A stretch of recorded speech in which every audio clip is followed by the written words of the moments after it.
I can say anything I want. Woohoo! Welcome to the New Spirit radio show by the Society of Novus Spiritus, founded by world-renowned spiritual teacher Sylvia Browne.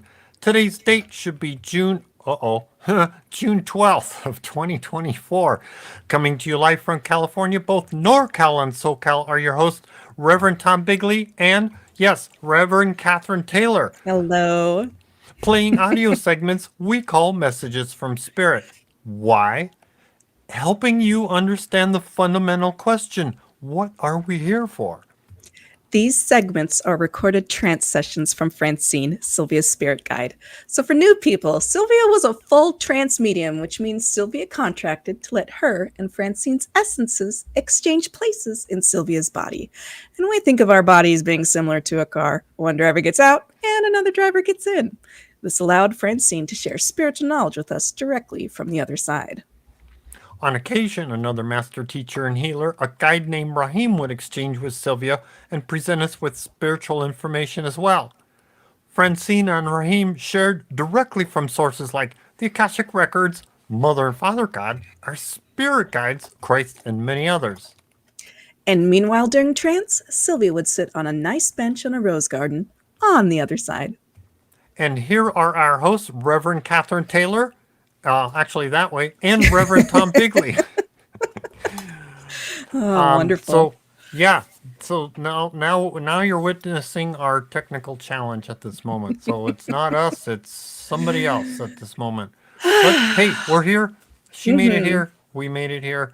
I trust you make it here, and regardless of when, there's fun things going on. So real quick for new people, I want to go through our agenda. Yes, we have an agenda. So that you understand what we're sharing, what we want to present, and why does this take so long? Well, hey, it's lots of information, things that are beneficial to a variety of people and for a variety of purposes. So we'd like to start out with announcements, and then our favorite segment called "How Did You Use Novus Spiritus Philosophy?" We move on to special prayers and a moment of silence. Then we share the trance segments. We do a meditation that everybody's welcome to participate in. I talk about some closing notes. And then, yes, later on, we will have a special prayer ceremony we call a novena. I'll describe that later. I follow that by talking about appreciation, and we conclude with a prayer by Sylvia. Marvelous. And yes, I do not have a camera today. I apologize, friends. I'm actually, no apologies. We're just, this is it. This is what you get. So Yep. what you see is what you get. My goodness. That's all we got. Yeah, a lot of technical issues, unfortunately, but it's great to be here regardless. I'm actually on another device, not in my usual spot. I'm on my desktop PC in another room, and there's no camera, and it was a song and dance to get here, but here we are, ready to go. We like to present regardless of what is it? The show must go on. Yes. Let's see. Announcements. Quick moment. Quick moment? No, I gotta just go find out where I put them because we were changing. Anyway, real quick, please do share, promote, like, subscribe, click on the bell, and because that gets it out. Francine and Sylvia have talked about, what, as you share this, yes, you're listening to this, you are a minister too. So participate in that by sharing, promoting, liking, subscribing. Clicking on the bell gets that message out, gets our message out to share with others. Also, do appreciate the donations. You can go to the website and use a credit card or Venmo or PayPal. Also, welcome to all new subscribers. Appreciate your participating and following, and new followers as well. So as we talk and move things forward, doesn't matter when you're listening, because Mother and Father God, they're in the now, and there's no time on the other side. Want to promote, find out about Chris question specials. Go to his website, chrisrightnow.com. Sign up on the website to get notices when those specials are out. I just got a couple of emails, so I know there are specials going on. And that is for that one's for later. Announcements. That was announcements. Next, we like to follow up with how did you use Novus Spiritus philosophy? Well, rock, scissors, paper might be a challenge right now, so I'm still going to point at you and say, what do you want to do? And oh, by the Marvelous. way, can you read the comments? I I have a can read the question. comments. Yes. Okay, great. Just marvelous. And you're And all so sweet. are Yes. we on Facebook? That I'm actually not sure. Let me take a look Yeah, would here. you ask our people on Facebook if you would post in chat for us, post in the comments that you I see us? Because see Ron. Yeah, over on Facebook, we're great, good. okay, because Facebook just updated their criteria Uh, about posting or going live, and no, I'm like, oh, are we gonna work? Are we gonna be able to work? So yeah, I guess we fit great, the criteria great, this week. good. All right, so Kat, your turn. Sure, How do you want to do this? sure. I'll volunteer to go first. All right. So I have been, I've been thinking about a future topic that we haven't heard on the show yet, but it's related. It's like an advanced. I think I may have mentioned this before, but it's an advanced application of cementing one's emotions and Oh, intellect. okay. Verstang is what Oh, Rahim called it. Verstang. yeah. And the idea is that when you are sitting with another person, you can ask yourself, okay, is like, are they more in an emotional place? Are they more in an intellectual place? Does their emotions need to rise up? Do they have too much emotion? Do they have too much intellect? Do they, or so you're getting a sense of them both being like meters, is the impression that I got. Uh-huh. And as you are approaching this in daily life, and you're sitting with somebody, so I've been using this and practicing this a lot to just be like, okay, where is this person at, and where are my own meters at? Like, not only am I like aiming to have a cementing of emotion and intellect, but also just trying to be mindful, like, oh, am I am I like super activated right now, and maybe I should trend a little bit into a calmer place, Uh-huh. or am I or do I need to like sit and do some meditation to get my energy up? So anyway, so I've been thinking about that, and then when sitting with other people, I've been trying to use this as a practical tool to help people understand what's going on, like in their own family structures and their own, or like with themselves. Say, like, for example, as a gentleman, you might be in a, like, you have a very, very, very strong intellect, and here's this opportunity for you to move into a more emotional space to get what you want, and using that as being like a meter, saying, like, your intellect is super, super strong. And what I'm hearing is that you want to have like more emotional bandwidth. Is that accurate? So I'm just trying to find ways to. I've been noticing. I've been finding ways to try to use that, because I think it when you bring it up to somebody, they're like, oh, you know what, that actually makes sense. And so it's a very like practical piece of spirituality to use. So that comes to mind.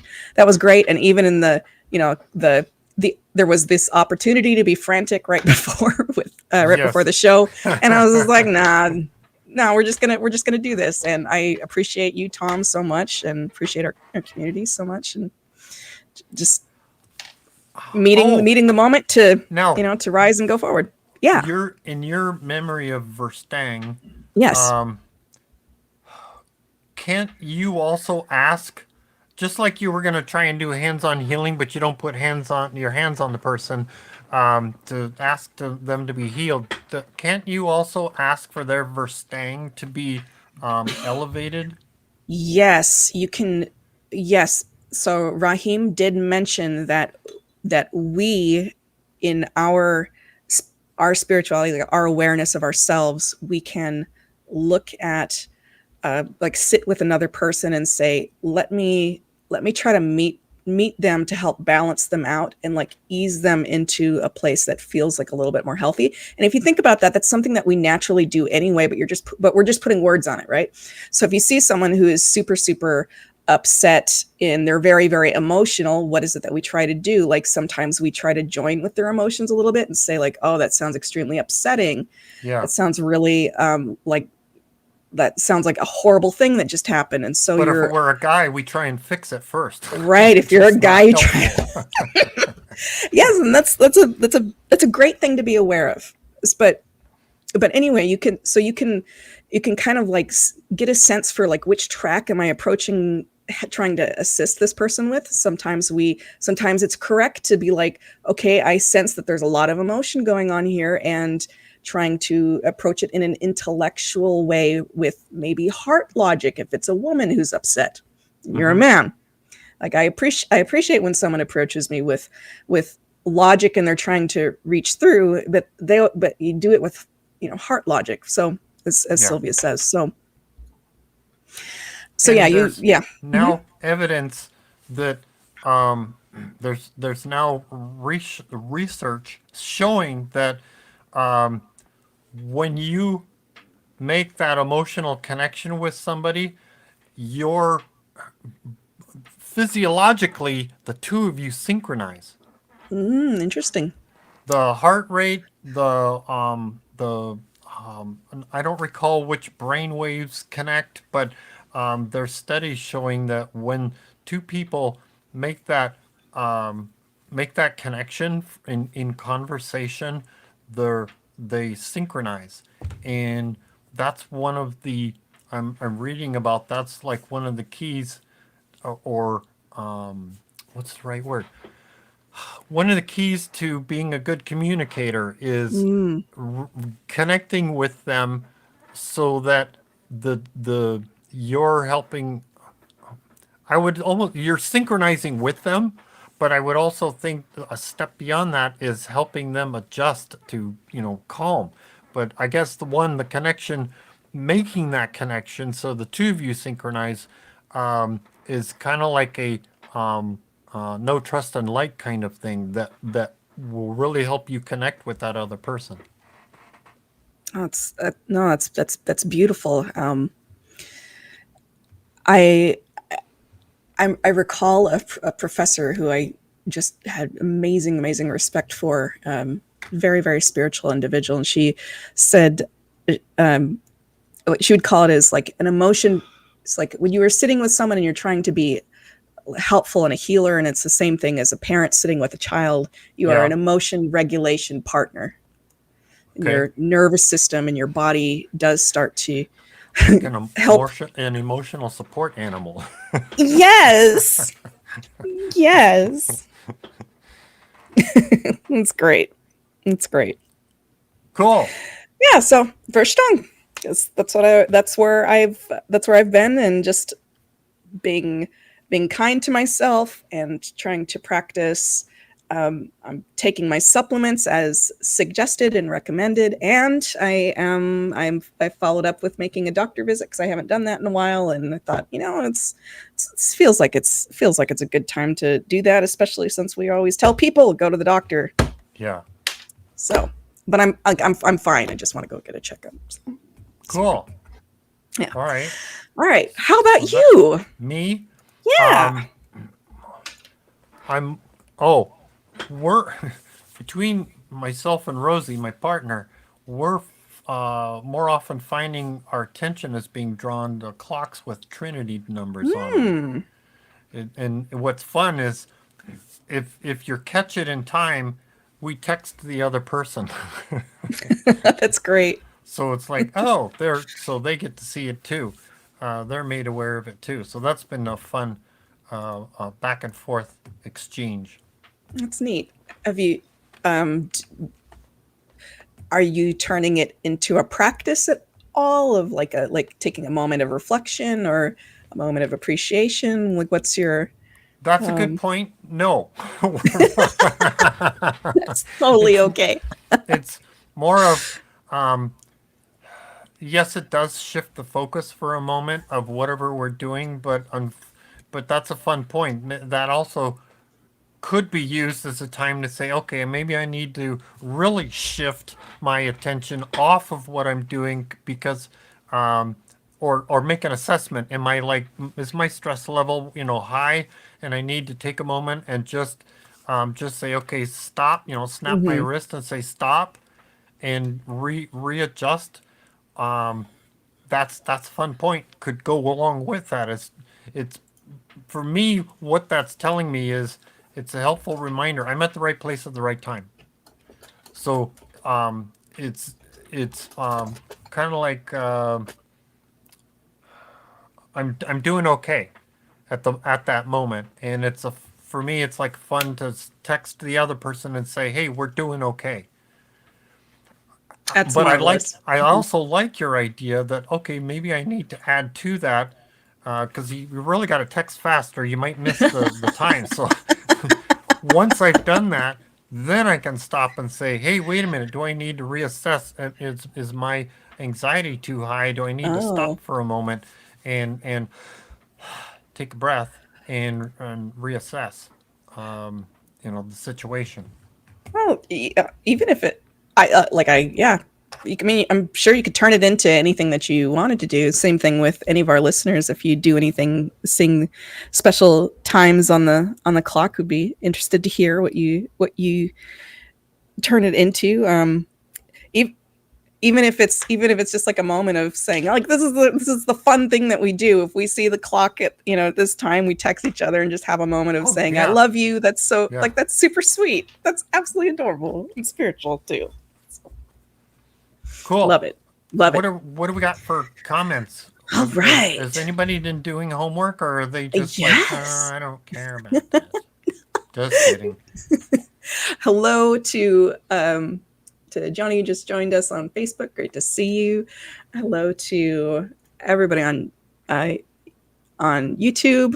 Kaija, nice to see you.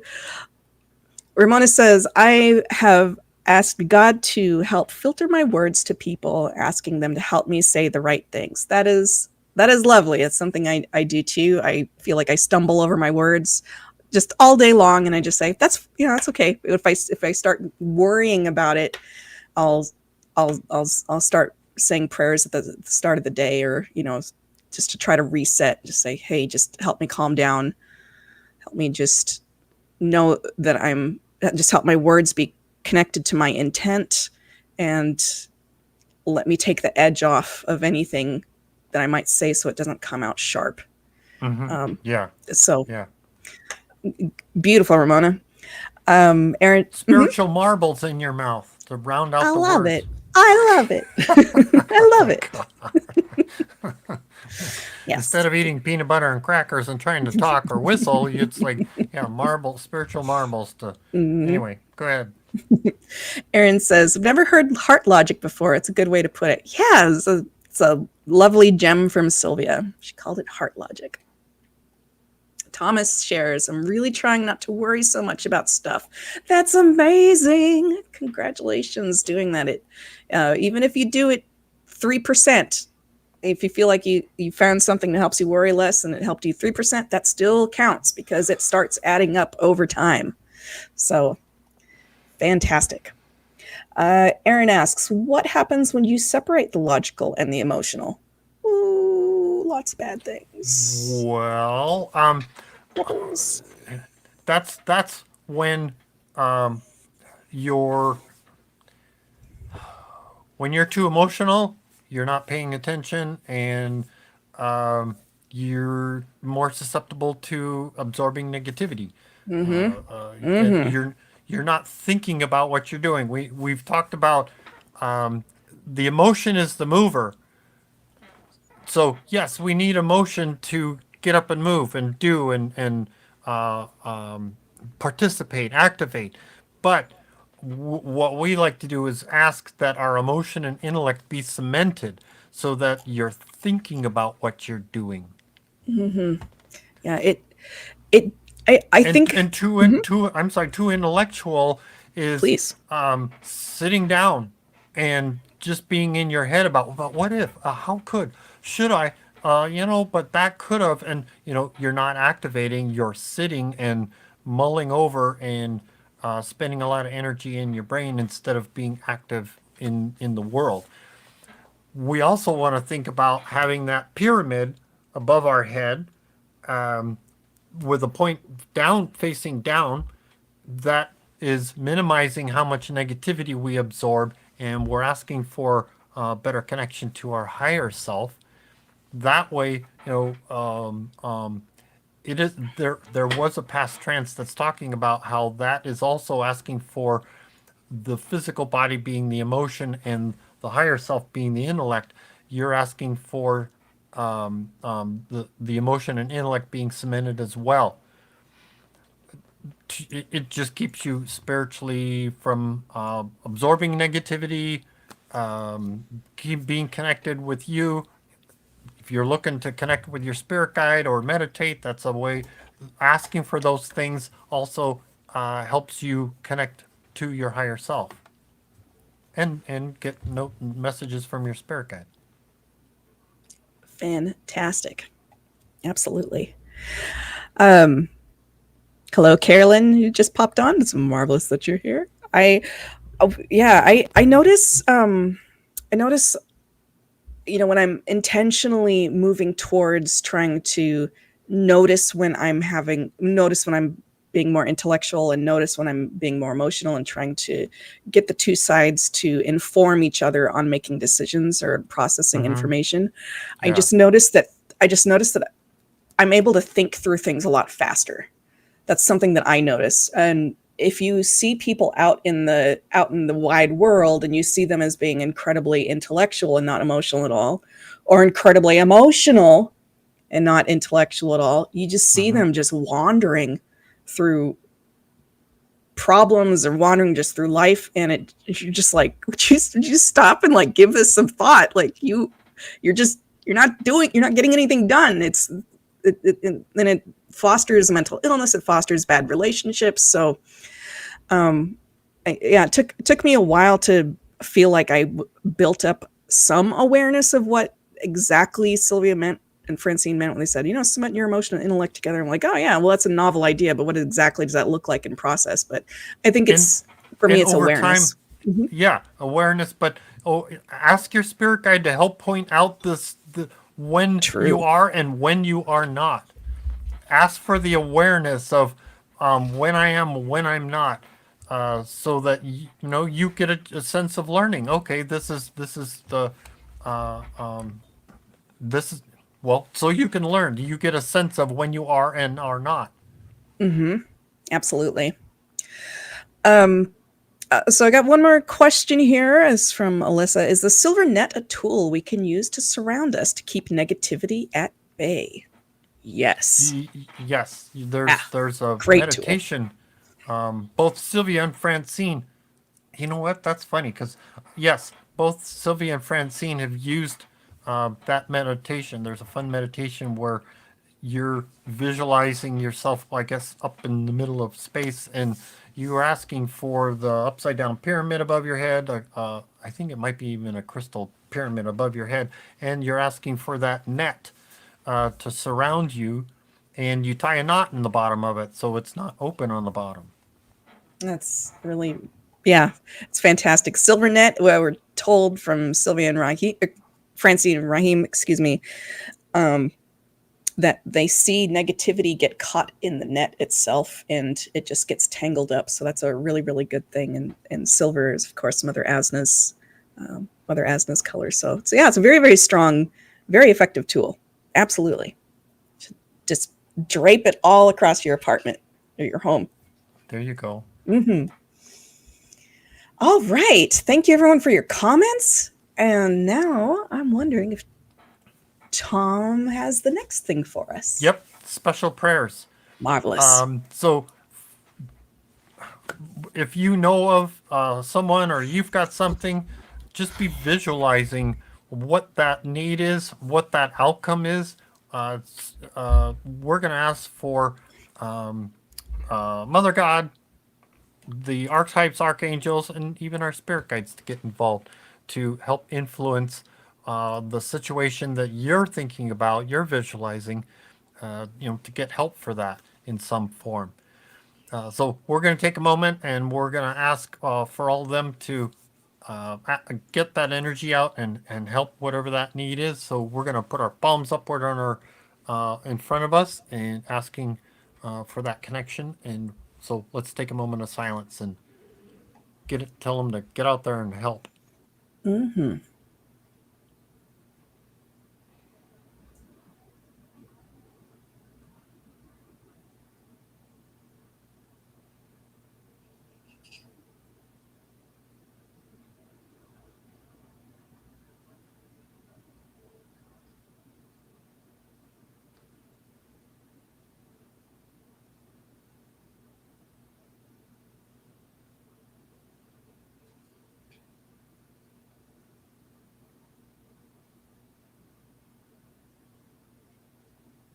Amen. Amen.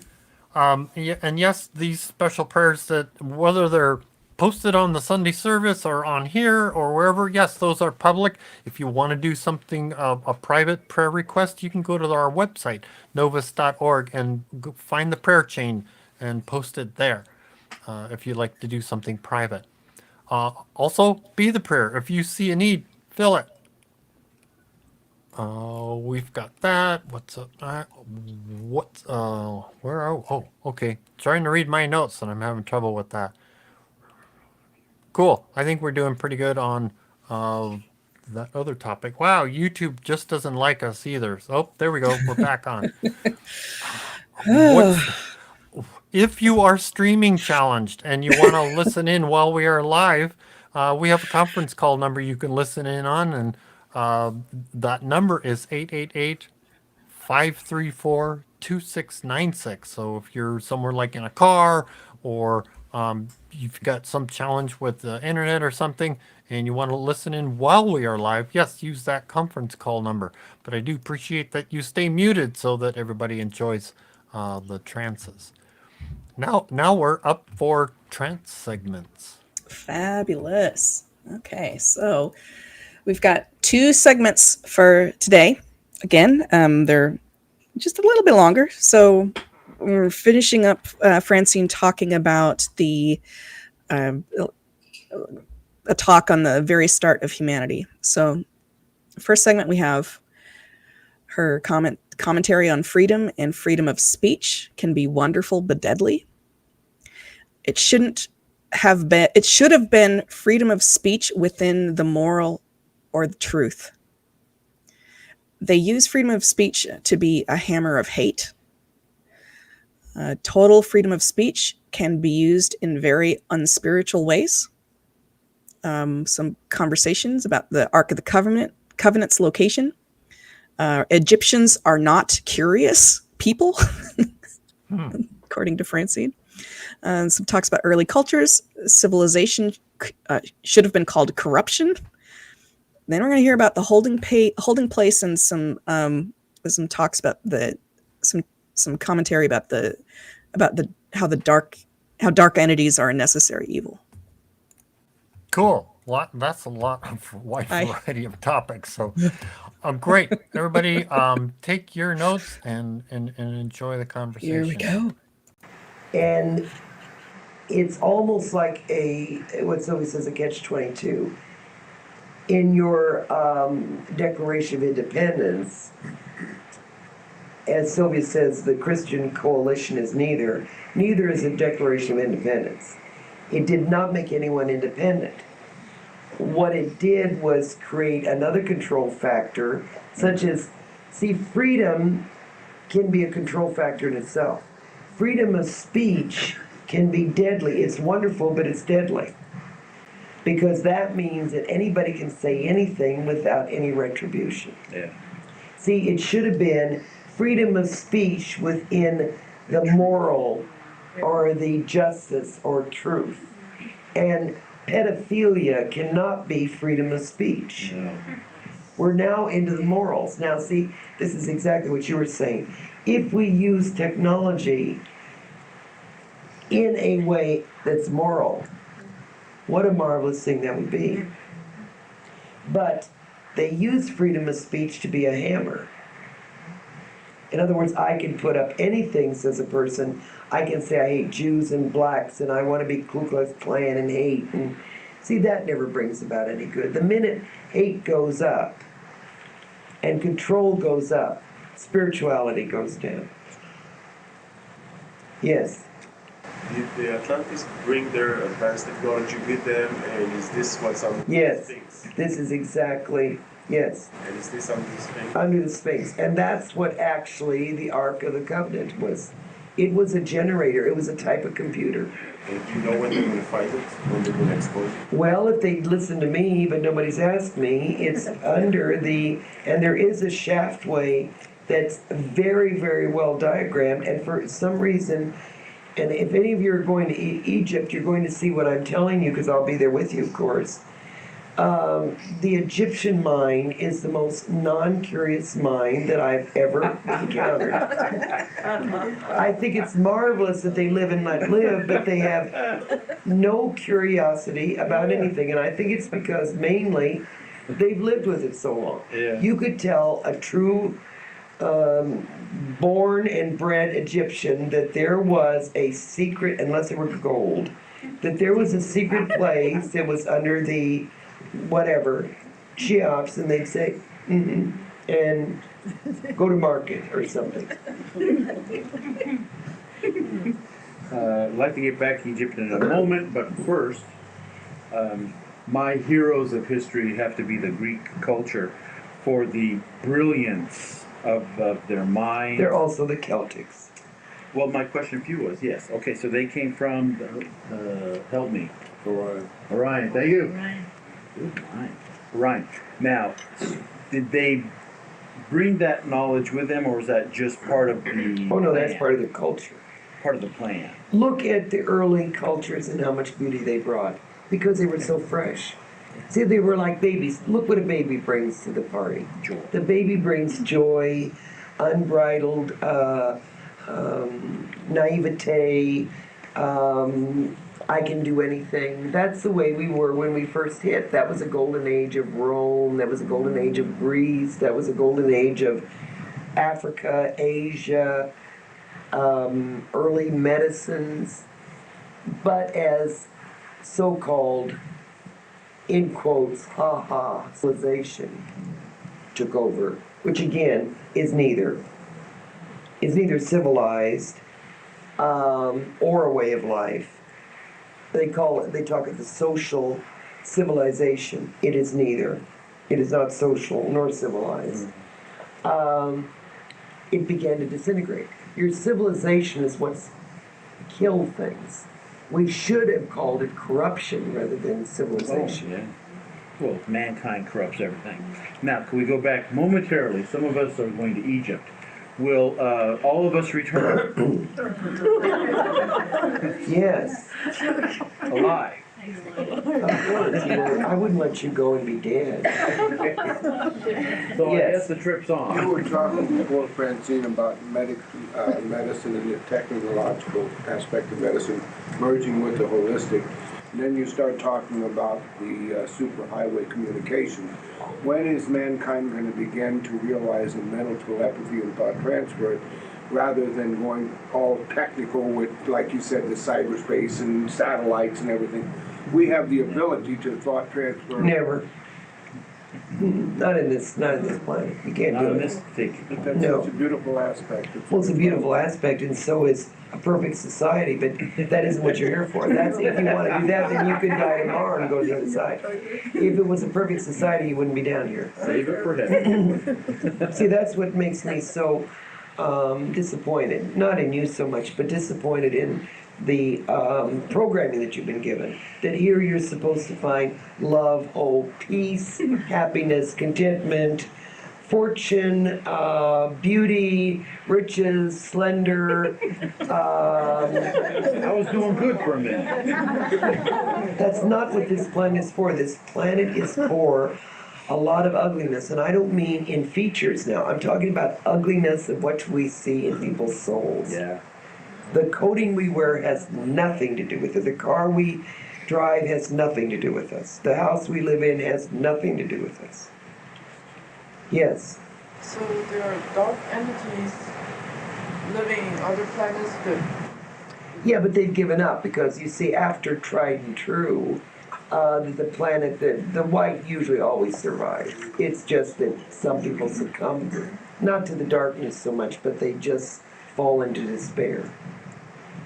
And I wish you could have seen this other program about the near-death experience, and this is what we've always called the holding place, in which these they're not dark, they're not gray, but they really go into holding place of what we call the place of despair and disruption. They really planned on beating whatever they could, and many of those are the suicides that are waiting to come right back in.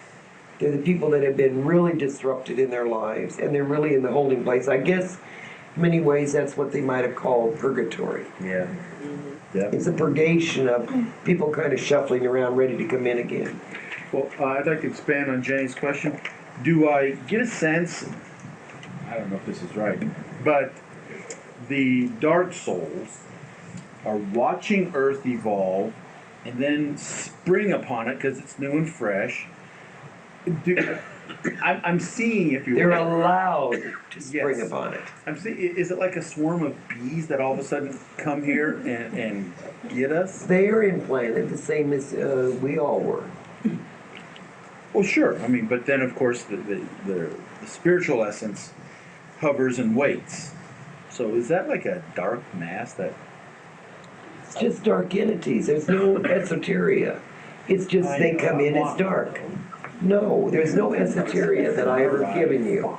They just simply come in and incarnate and go through their own schematic, trying to disrupt and see, and for you to push against for your advancement. The worst that can happen is that you don't succumb, but you don't advance. That's the worst that can happen. And that's kind of tragic, to go through this whole life and not advance. That's depressing. Even though you've gained a lot of points, let's say, for just surviving.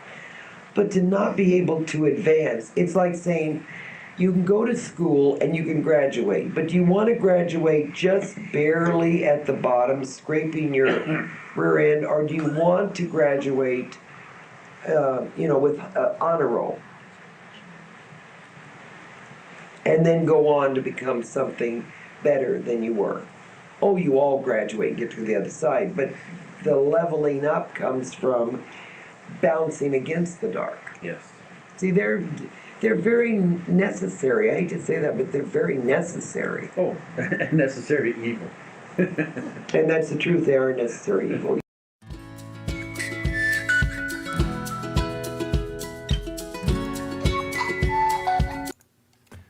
So some fun, lots of different topics to explain where, as I say in the title, it's why are we here and what are we doing here?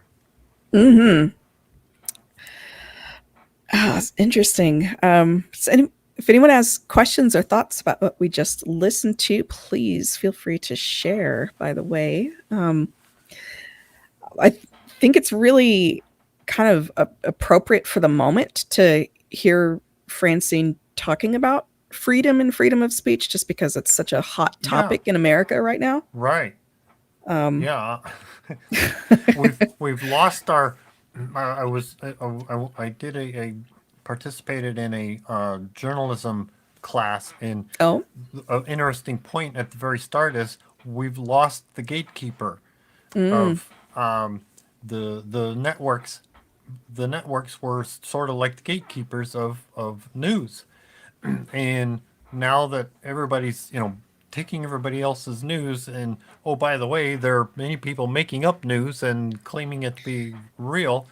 We've lost that editing, the editorial system, as it were, with the internet and so on. And everybody claims freedom of speech, and you can't tell me what I can't say. And well, it's kind of like the Wild West, is in essence. Yeah, it is. It's so Francine, if you're wondering if you're trying to recall what she said of what freedom of speech should have been, she said, like, her words were, it was freedom of speech within morality, freedom of speech within justice, freedom of speech within truth. So saying like as long as there's some sort of agreement about what like virtue you're aiming for there, then then freedom of speech can fall under that, is what she's saying. And so by contrast, she then followed that up with saying,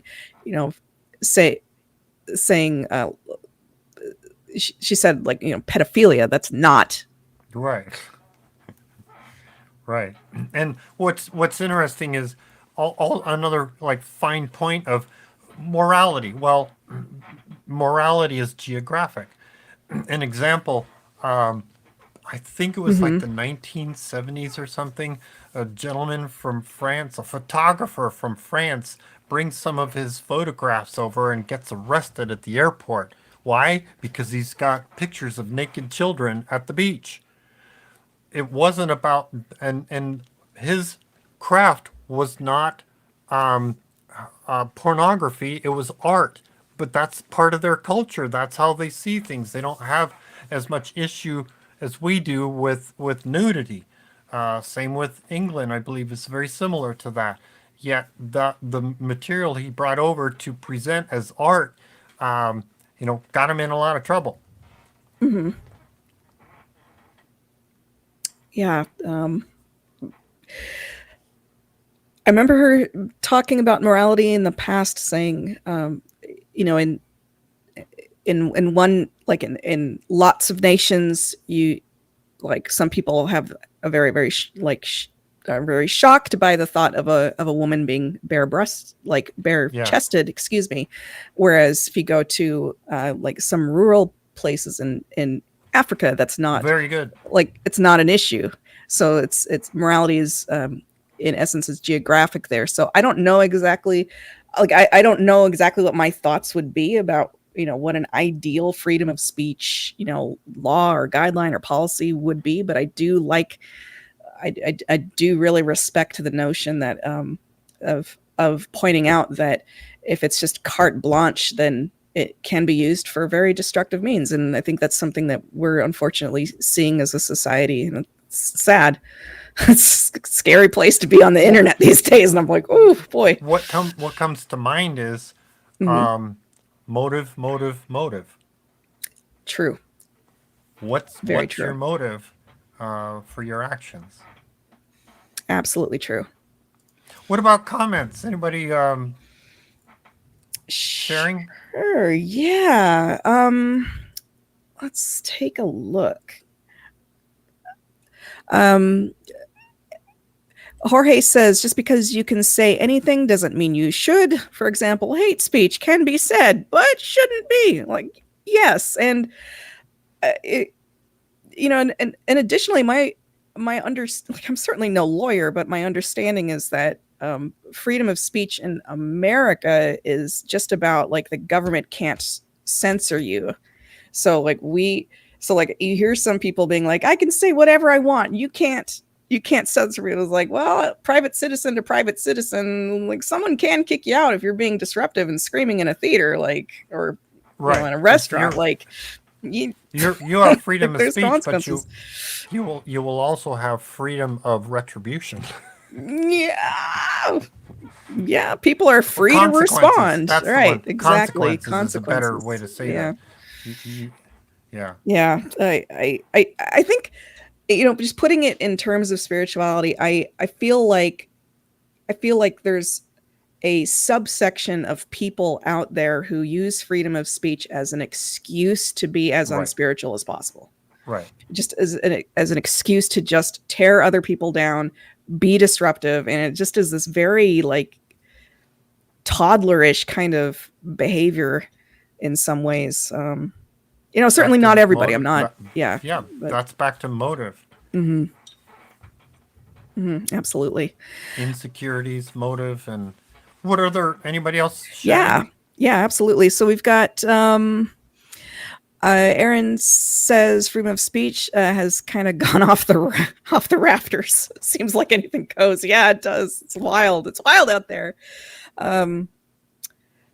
Jorge made a comment. Like, yeah, it's not civilization; it's corruption. Yeah, it's. I thought that was a really interesting observation or like framing that she offered there. That so if anyone is trying to recall what she said, she was talking about like she was talking about early cultures, like the early Greeks, the early like Norse and Celtic and African, everybody, early people, like how much of that culture like came from another planet was I think the audience question.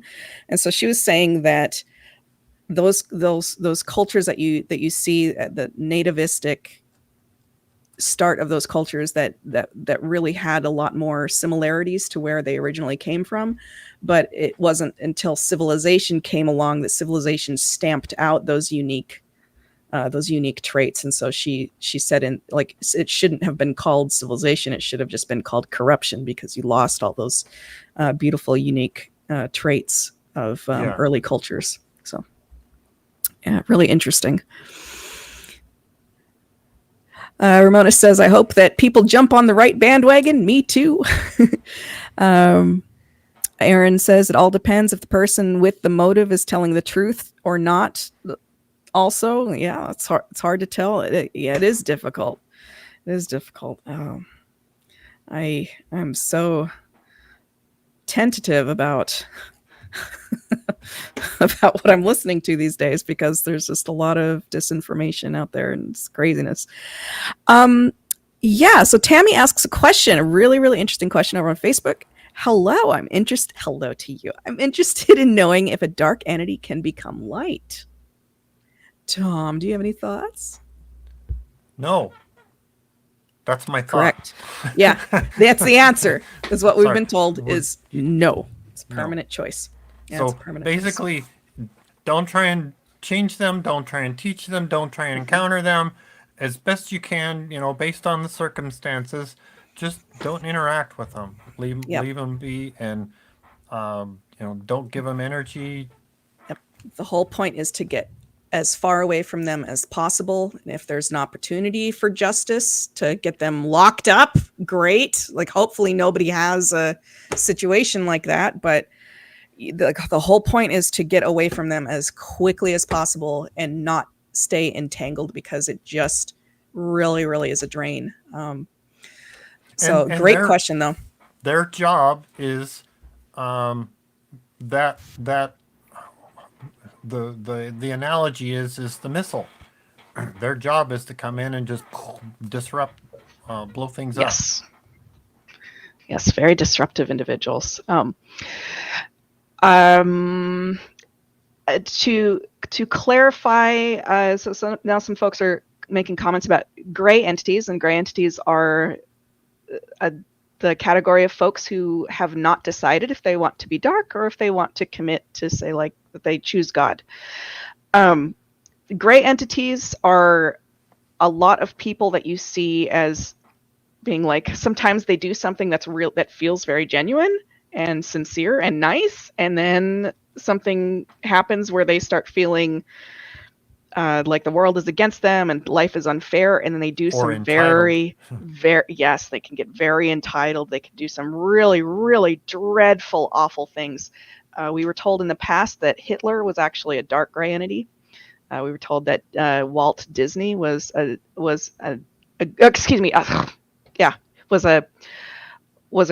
gray entity as well, who became darker. So the gray entities do experience remorse sometimes. Sometimes they realize, like, oh man, what am I doing? I've really done some awful things. I think a lot of domestic violence abusers, because the victim in that situation can be like, but he's so great sometimes, and then does this horrible thing, and I just can't make sense. I know I'm not crazy. I know I see something good in this person. Like, what is going on? I feel insane. You're not insane. That is, a lot of characteristics of a gray entity. And again, the whole point is to try to get away from them. We've been told that we can turn gray entities white, but it doesn't happen very often, unfortunately. We're told that about 20% of them can choose white that can choose the light after if they've encountered unconditional love, and that's difficult. That's difficult, and you shouldn't feel like it's your duty to do that. Which journey can we find more of that in? I will look that up. I have a feeling that it's number 4. Let's see here. Good and evil. There we go. Several of us make fun of that. Like good and plenty. It's like good and evil. Good and evil, yeah. Aaron asks, how hard is it to turn a gray entity white? Again, it's like 80% of them are going to trend darker over time, and it's very, very difficult. And you're going to spend a lot of your energy. That's, in my opinion, that's not what you're here for. Mm-hmm. It's their responsibility, not yours. Yes. Yeah, it's their responsibility. It's lovely if you're able to, but if you're really stuck with a very cantankerous person who's just blowing up your life, you do not have to tolerate that. You do not. There's a comment from Jorge that I think is really useful and calming and soothing to add to this conversation. Jorge says, in the end, the dark entities we're told will return back to the uncreated mass of Father God. They'll be cleansed. They'll lose their identities for all eternity. And we don't know what's going to happen after that. They suspect that that the dark entities will just stay with Father God. And that's a very beautiful and loving thing. And we don't know if Father God will have plans with them afterwards or not, but that's what we're told. Cool. Thank you for sharing that. Absolutely.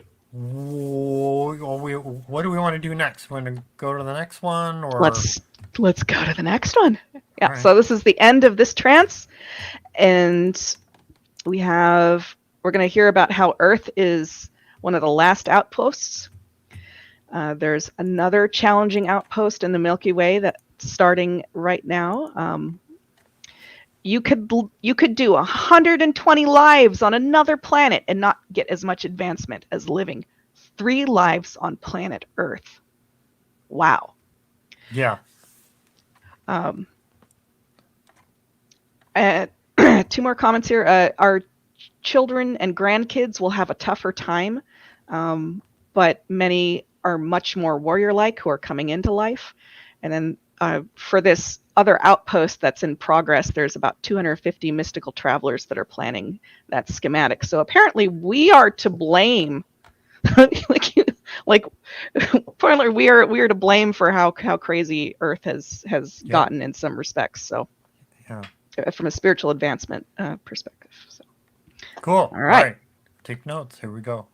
Yes, it's a fact. So this is just a continuous cycle over and over and over again. And since we're in the outpost, the furthest from Nuvo, then it allows the most dark. Exactly. Because we are the last outpost. Now, there are other outposts that are springing up because it's always been that way. And then they become eventually totally white, and then on it goes, because that's the only way people can learn. Do you want to go to this terrible school, or do you want to go to a more advanced school? Well, most people want to go to the worst school because they want to advance faster. So the harder the school, the more negative the school, the more darker the mission, the higher the soul goes. Oh, a lot of you could have stayed on Andromeda or Pleiades and learned some things, but not as fast as you would have learned coming here. Now, when another planet starts like this, which I'm told and I haven't visited it yet because I have enough to deal with looking at this one. Down further, even though this is right at the bottom of the Milky Way, to say the bottom is like, because there's millions of miles yet to the very bottom of the Milky Way, that I'm told there's another outpost springing up.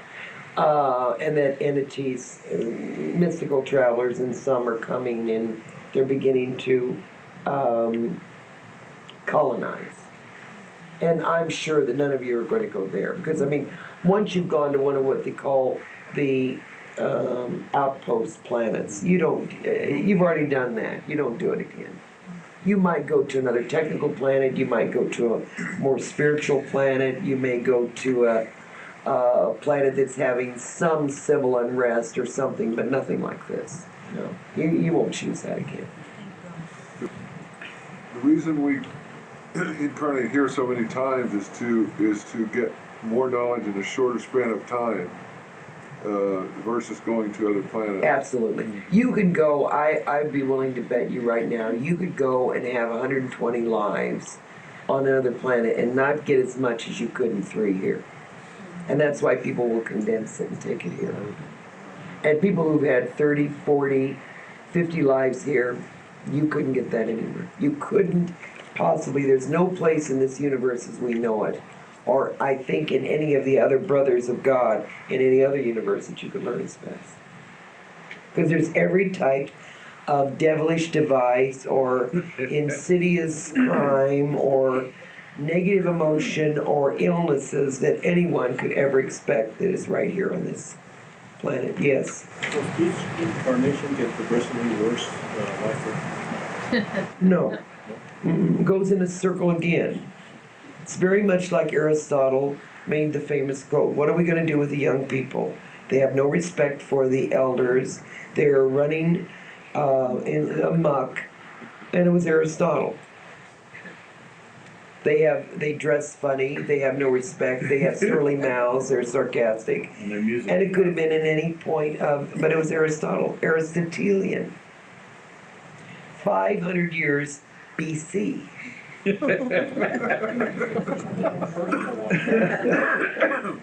It's all relative. Now, do I grant you that there is, not just because you have your news reports, is there more going on than there ever has? Oh yes, it's hitting a peak. There is no doubt about it. You've always had plagues, you've always had wars, but there isn't any particular time that you cannot find that something horrible is going on at some point. Is this the worst life that Sylvia had? I'm sorry? Is this the worst life that Sylvia had, this present life? Because, it's more attack. Oh no, the ones coming after you are going to have a little bit rougher time. And all of you that have grandchildren, I'm sorry to tell you that. But also you've got to realize that the little ones coming in now are much more warring-like. They are little warriors. They're smart, they're sharp, they're, you fight me, I'll fight you. I mean, they're got it. Yes. Well, okay, this is what we perceive to be evolution is actually a devolving of humanity, and we get down to the lowest point, and then we make a decision of choosing. The spirituality for right or science for right, whatever that is. Yeah. How much did we actually have to do with the construction of this schematic and saying, well, what's the ratio going to be?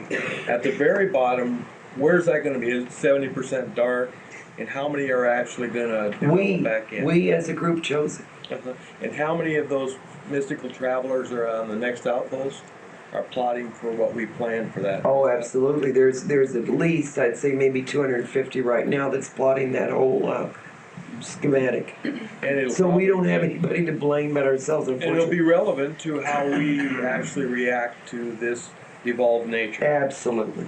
Absolutely. Yes. With the reincarnation and coming back many, many times in different lives and recycling Yes. positions and whatnot, do we come back with basically what percentage of the same Personality? group, the same group Oh. of people, essentially the same 97%. each time? 97%. Thank you. And that's why people will say, I don't know how in the world I ever got to this place. I don't know how in the heck I ever came through this door. I don't know what the heck I'm doing here. Because they're propelled by, let's call it a primordial homing device that's set into their brain that Gnostics find each other. It's like play it again. Oh yeah, absolutely. Yes. Let me Yes, I mean just one more. I just got a story. It's a quick story. Years and years ago, we said to Francine, why are we here in Silicon Valley, engineering mentality, the least fertile grounds for the psychic thing? And Francine said two things. One thing, if you can break ground and make it here, you can go anywhere in the world. But secondly, she said, you must wait for them to come. Okay, we're all here. Now what? What were you going to say? When we chart our lives, and you just might, this is a question of whether can we chart the same dark entity into our lives? Oh, no. So that's just when we chart dark entities, do we chart spaces for dark entities in our life? Well, it's just like Roger said, we do the schematic and we know that they're going to come in, we just don't know when. See, because their schematic doesn't fit ours. They're random. They have no chart like we do. They have their own destructive chart, but we're not privy to that. That's what makes it so. That's why when Sylvia asks me about somebody and I say I can't chart them, she immediately rears back because that means I can't see them. It's bad. Yes. I was gonna ask, you've taught us that in other planetary that the more advanced we are, when we're ready to leave that, we just exit. And we know, as Larry was describing, what birth is like to come here. What is it like when we incarnate? Is it much an easier transition as well, too? Yeah, we just walk across the line. Oh, we come back as babies, but it's so simple. This is really the one biblical phrase that is very appropriate is supposedly God is speaking. But God says that you will go down and till the soil and you will bear children and you will multiply your pain and childbirth hundredfold. Yes, but you will suffer in pain and suffering, and you will bear your children in pain. That was very true. That was what this planet was about. But in order, don't you see, what was so almost symbolic was to gain knowledge. That's what that tree, that apple was all about. In order to gain knowledge, you better get your tail down there and start suffering. That's really what it means. I must go. I've been in a long time. It's been a delight. Thank you so much. Yes, we'll continue with this because there's still so many more questions to be answered, but we'll continue with this next chance. Next Monday. All right.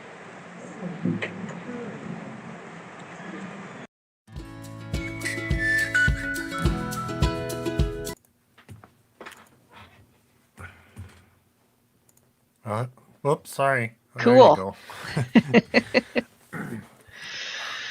So fun. It's like a fun variety of where we go, what we do, our evolution, why we're here, kind of all wrapped up in a blanket, as it were. Mm-hmm. Yeah, super interesting. And I really love that additional perspective on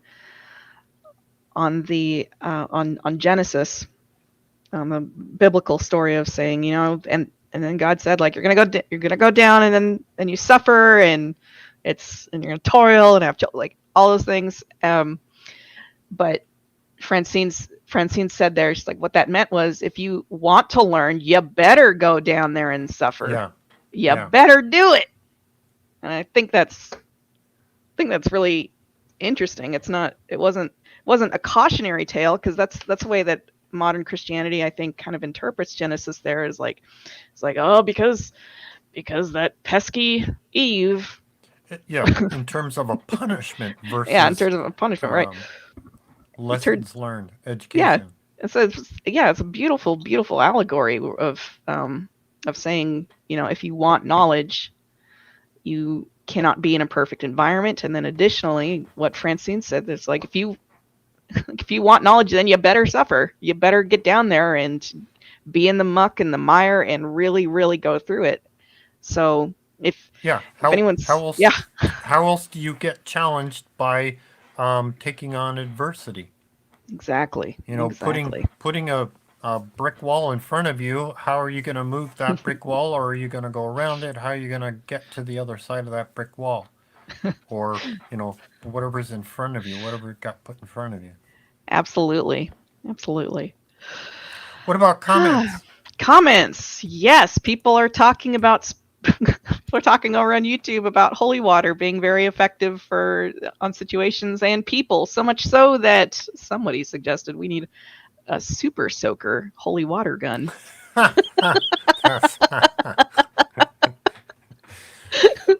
Oh, you it's too go. funny. That's so funny. That's a great mental image. And yeah, the new super soakers are They're serious. almost hazardous. Oh no. Oh no. Oh, well, great comment from Alyssa. Aaron asks, why do we have to be in pain to bear children? Man, that hurts. Okay, so Rahim did talk about this once, and he said that it is actually like childbirth has gotten to be so distressing as a result of lots and lots and lots of programming. So millions and millions of women expect it to be awful, and so that goes into the programming of this situation of expecting it to be painful and awful. So there's some expectation that goes into that, is what we're told.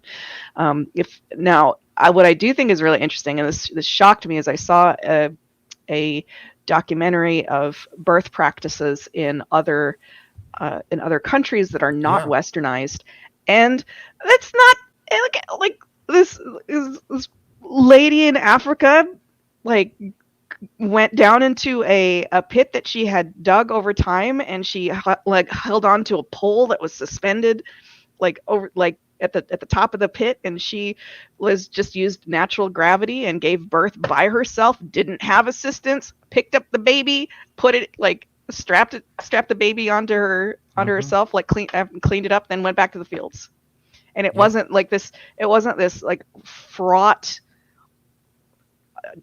horribly painful event. It was a natural event that did have some strain and discomfort, but it was okay, well, we're good. She went back to the field. Amazing. Yeah.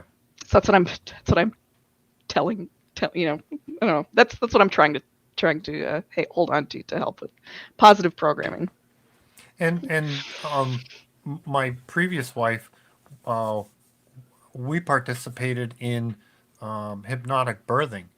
Oh, and interesting. The whole what seemed like the whole process is, it's going to be smooth, it's going to be great, it's going to be easy, it's getting that in your mind and helping. You can't, what is it, you can't remove a habit, you have to replace it. So what's the hypnotic programming is to replace the negative thoughts that you have, and it makes things go a whole lot smoother. Mm-hmm. Helps things go a whole lot smoother. Yeah, absolutely. And besides, that's what, to my understanding, Lamaze is very also, I consider it a milder version of the hypnotic birthing. Lamaze is about focus. It's about breathing. It's about getting you prepared. It's the hypnotic birthing is very similar. It's just taking you farther to say, this is going to be easy. Yeah, I mean, those are some muscles involved. The uterus is a muscle, cervix is a muscle, and I want to believe that the sincere mental talk can assist with muscle tone and everything else they do for that. So it's great. Yeah. Great points. Any other comments?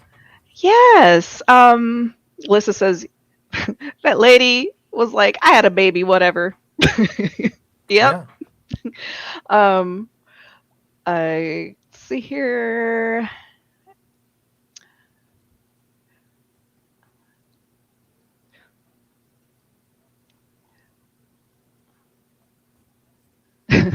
More comments about holy water spray guns. Sounds like a great idea for a purse-sized spray bottle. It's funny. Y'all are cracking me up today. I love the humor. Cheryl shares, I saw my dad in astral projection. He told me he didn't die and he's back. First visit from my dad. Yeah, interesting. Sounds like he was really affirming his full sense of life with a comment like that. That's beautiful. It's beautiful. We'll continue to keep you in our prayers. Mm-hmm. All right. Thank you, everyone, for the beautiful comments. Maybe it'd be a good time for meditation. Okay, sure. Uh, yeah, so All right. for new people, what we do encourage is that you sit with your feet flat on the floor and your palms upward on your lap to receive that wonderful healing energy.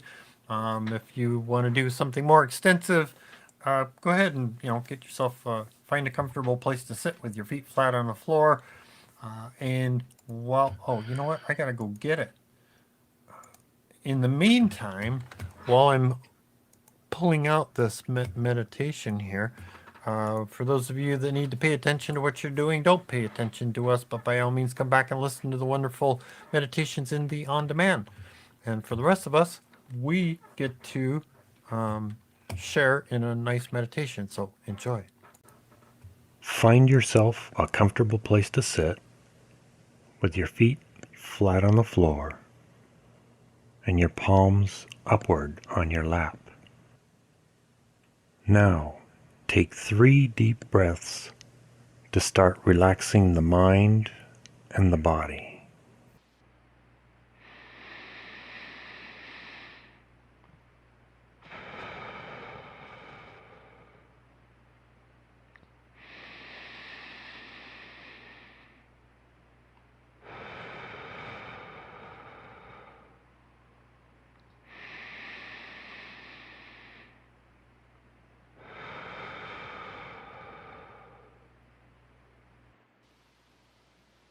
Now, close your eyes when you are ready.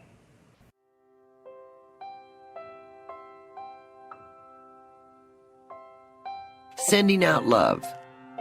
Let yourself relax. Let go of your whole body. As your senses draw inward, I want you to feel your soul elevating, stretching, and moving higher. Feeling energy coming up through the soles of your feet and rejuvenating you. See yourself standing beneath a dark sky, surrounded by the souls of all your loved ones, and protection on the other side. You feel their love and caring. See their shining faces. Break into smiles at the sight of you, and receive their embraces. They form a band of protection so that no one can hurt you. No one can send negativity to you. Anyone who wishes ill upon you cannot penetrate this barrier. You feel borne up by this caring and love. You feel stronger than you've ever had before. With this force and strength inside you, you now release it to others. You send your love and caring to all the people who need hope and help tonight. As I tell my people, send out your love, and in some dark corner of the world, someone will catch that love from the spark of your candle, although they may not know it. As we light our candles together, we create a light so large that it can purify the whole world, wherever we may go. Feel this force of love and healing pulse through your body. You are receiving love and sending it out. Feel the pulse travel through you. See the healing occur. Now bring yourself all the way up, and this week go out and do something selfless each day. Let your actions do well as your spirit heals others. God love you. I do.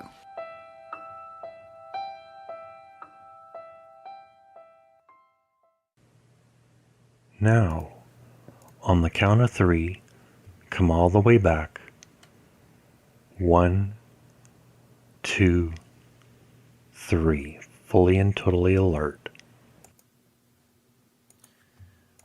We made it back. That was very nice. Marvelous, Rejuvenating. yes.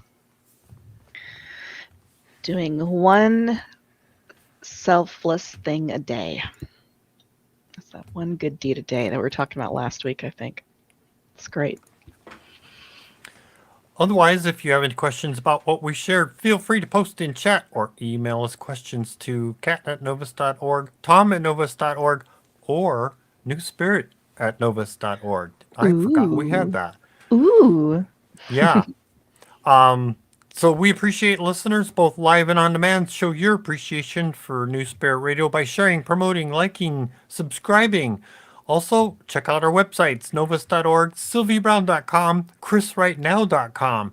Yes, we're on Facebook. Yes, we're on YouTube. And yes, we are on Discord. And yes, we are on Instagram. How? I'm not sure yet, but we are. If you want to donate and get something in return, start a study group. You can learn more about our philosophy and get all the details on our website. Church services. Yes, I just posted a Sunday service on Facebook and YouTube. Also, we have live Sunday services streaming. You can either participate, but you got to go to Las Vegas. Oh, darn. Or they live stream that service on the first Sunday of each month. You'll have to be invited to the Facebook group, but hey, it's there and available. Also, on the last Sunday of the month, Reverend Ellen Schloss has a special Sunday Zoom service that you can participate in as well. That you also got to get invited to. So you can go to the website, put your email there, or find them on Facebook and be invited. Now's the time for the novena that I spoke about earlier. What we're going to do together, it's a special prayer ceremony and everybody's welcome to participate in. And it doesn't matter when you're listening to this because God's time is all now. And so when you put that energy in, it all goes together. So what we're going to do together for new people, what we're going to do together is say a phrase 3 times. And then I'll let you know what to ask for afterwards. Now that phrase is, I am God.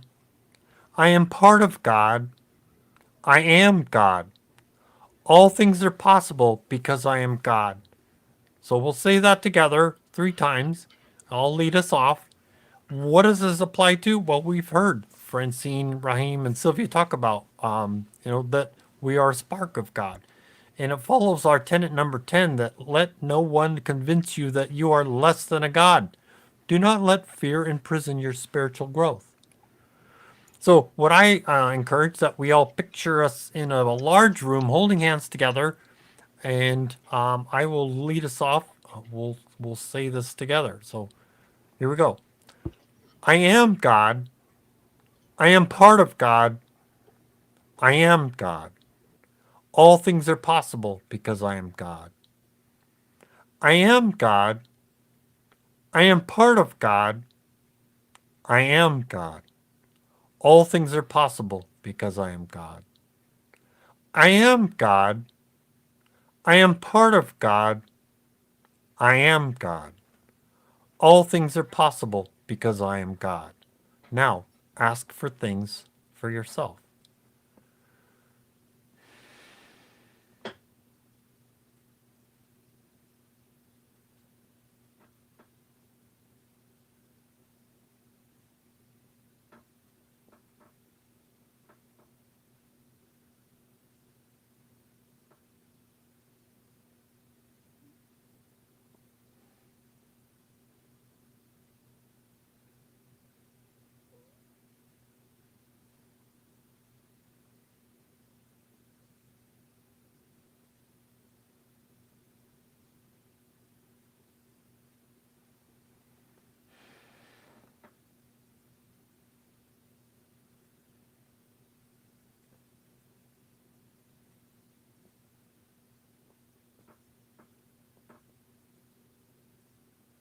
Okay.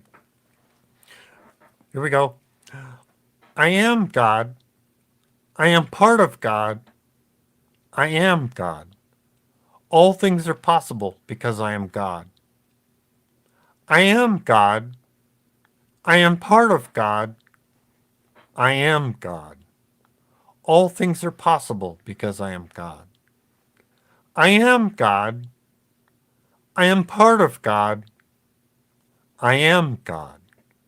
All things are possible because I am God.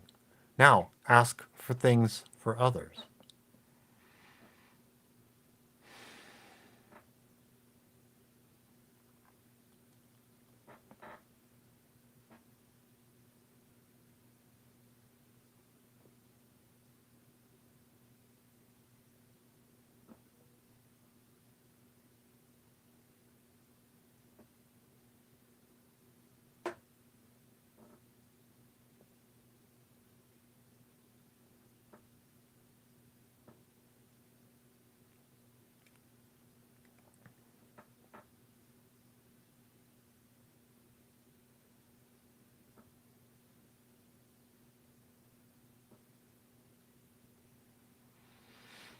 Okay. And the last one. I am God. I am part of God. I am God. All things are possible because I am God. I am God. I am part of God. I am God. All things are possible because I am God. I am God. I am part of God. I am God. All things are possible because I am God. Now, picture our light going out like a beacon for others seeking this spiritual knowledge.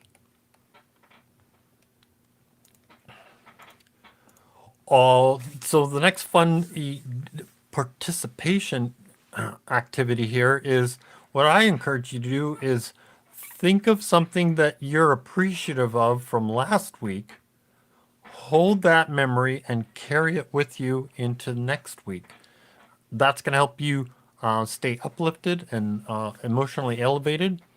And then along those lines, show your appreciation to Francine and Raheem for researching all of this wonderful knowledge, Sylvia for coming to this insane asylum of the universe to start this movement, and for showing us how to get some peace of mind and grace while we're here, Asna for helping us and protecting us, and Father God for providing the most prestigious school for us to experience, learn, and satisfy our unique spark of curiosity. Appreciate Bob Ingle for helping with some of the graphics and audio, and especially appreciate Sammy and Javon for our wonderful theme intro outro music. I need to put a link to where that stuff resides so people go visit over there. Writing, setup, and hosting is Reverend Kathleen Taylor. Editing, technical direction, and hosting is Reverend Tom Bigley. And now a prayer by Sylvia. Marvelous.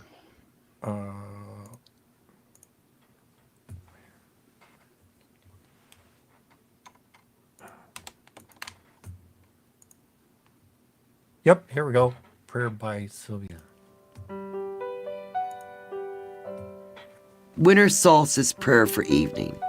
Dear Mother Asna, please know us by name, know our faces and know our hearts. Make us strong throughout this year so that no matter what adversity comes, we are able to handle it. Know that this life is only transient and that it is a passing star in a dark night.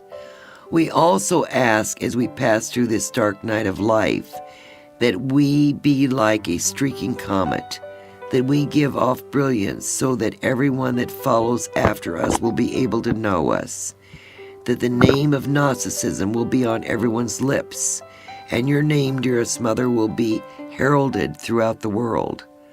Again we ask this in the name of our Lord Jesus, Father God, Mother God, in the Christ consciousness and the Holy Spirit. Amen. And Kat's going to tell us.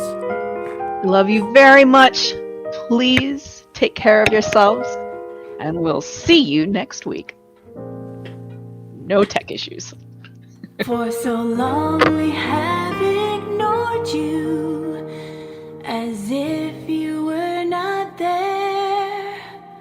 All praise went to the Father. We were so unaware that through the years you've shed your tears for all the pain we bear. Oh, Asna, how we love you. Place no one above you. Always thinking of you. Bless your name. You are Mother God. You've planted every blade of grass, creator of the stars. And when I'm feeling down and out, you mend my broken heart. So now I sing this song of thanks because of who you are. Oh,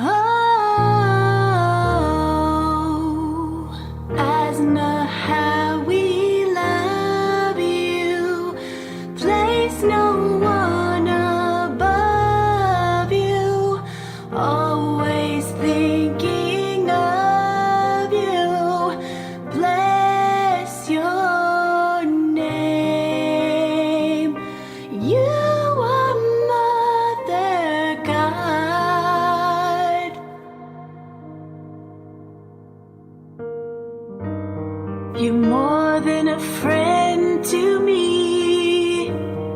You give me everything I need. In your peace you hold me tight.